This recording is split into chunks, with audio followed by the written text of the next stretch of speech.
Jusqu'à 9h, Ici Matin. sur France Bleu Pays Basque. 7h16, dans l'écho d'ici, on reçoit une chercheuse en neuropsychologie qui vient de créer une solution pour aider les patients à mettre un nom sur leurs difficultés psychologiques. Voici là. Et on est avec Anna Malika Kamblatz, bonjour.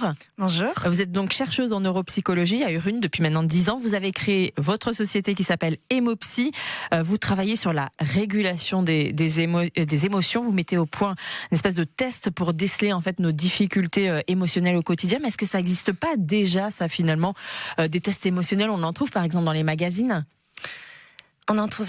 Alors, la solution que j'ai créée, elle n'est pas destinée à tout le monde en fait. Elle est destinée à être utilisée par des professionnels de santé mentale, psychologues, psychiatres, pour vraiment pouvoir diagnostiquer en fait des troubles psychologiques chez leurs patients, pour pouvoir après mettre en place des prises en charge plus efficaces, plus individualisées, etc. Et comment ça fonctionne ?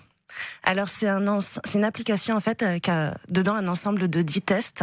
Donc la première version, cette version qu'on a créée là avec une dizaine d'enseignants-chercheurs, elle est destinée aux enfants.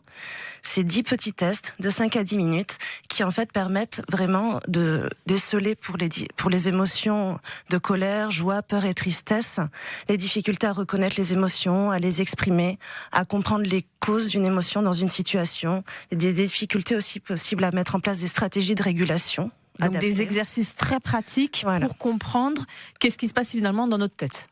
C'est ça. Et alors, c'est vraiment des difficultés émotionnelles parce que ça peut être voilà une petite dépression ou ça va être vraiment quelque chose de plus poussé. Enfin, c'est pas une angoisse ou une dépression. Ça va être quoi exactement ? Ça peut être les deux en fait. Ça peut être en prévention, c'est-à-dire comprendre.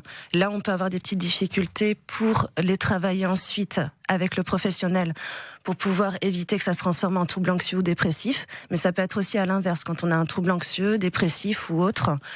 Pourquoi ? Quelles sont les causes ? Et aussi les travailler ensuite avec le professionnel. Et ça n'existait pas avant, c'est-à-dire que les psychiatres, les psychologues sont pas capables de, par eux-mêmes, déceler ça chez leurs patients ? On aime bien objectiver, on est quand même une discipline scientifique, on a besoin de données objectives, valides scientifiquement, d'où le fait que là on est dans un essai clinique pour valider scientifiquement nos tests. En fait. Et là vous êtes justement en train de finaliser votre application, elle est pas encore définitive. Non. Non, d'ici 6 mois, elle sera sur le marché. Là, on finit l'essai clinique. Et donc, comment ça va se passer ? Vous allez la proposer ensuite à l'achat pour les psychologues, les psychiatres ? Exactement. Et donc, ça peut être quelque chose de financièrement intéressant pour vous ? Est-ce que ça peut aller loin ou ça reste une aide pour les professionnels de santé ? Ça restera une aide. Merci à vous, Anna Malika Kamblatz, donc chercheuse en neuropsychologie à Urugne, à la tête de la société Emopsy. Toutes les infos sont à retrouver sur francebleu.fr, en podcast aussi sur l'application Ici.